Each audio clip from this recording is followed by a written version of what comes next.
गलगत बलतस्तान की वादी नलतर में नामालूम मुसल्ह अफराद ने मुसाफिर वैन पर फायरिंग कर दी, जिससे 6 अफराद जाँ बहक और 7 जख्मी हो गए।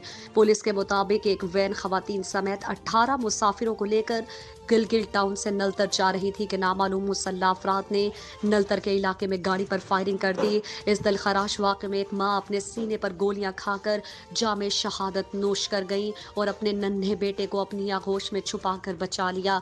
मजीद जानते हैं हमारे 40 न्यूज़ के ब्यूरो चीफ मीर नईम बलतस्तानी से। जी मीर नईम, बताइएगा इस अफसोसनाक वाक़े पे क्या तफसीलात हैं आपके पास? जी बिल्कुल, ये अफसोसनाक वाक़या गिलगित के वादी नलतर में पेश आया है, जिसमें 6 अफराद जाँ बहक और 7 ज़ख्मी हो गए।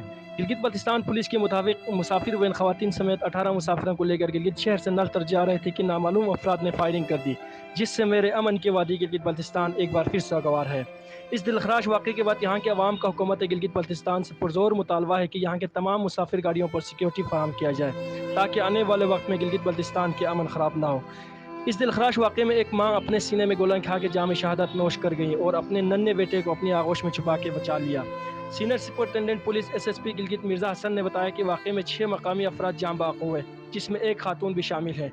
इसके अलावा 7 मुसाफिर ज़ख्मी हुए। पुलिस और रेस्क्यू टीमों ने ज़ख्मियों को सिटी अस्पताल गिलगित मुंतकिल कर दिया। SSP के मुताबिक तमाम ज़ख्मी अफराद खतरे से बाहर हैं और उन्हें इलाज फराहम किया जा रहा है। फायरिंग के वाक़े के बाद SSP मिर्ज़ा हसन के सरबराही में पुलिस टीम जाए वाक़े में पहुंचकर हमले की तहक़ीक़ात शुरू कर दी है। जी बहुत शुक्रिया। गिलगित बल्तिस्तान से हमारे 40 न्यूज़ के ब्यूरो चीफ मीर नईम बल्तिस्तानी हमें अपडेट कर रहे थे।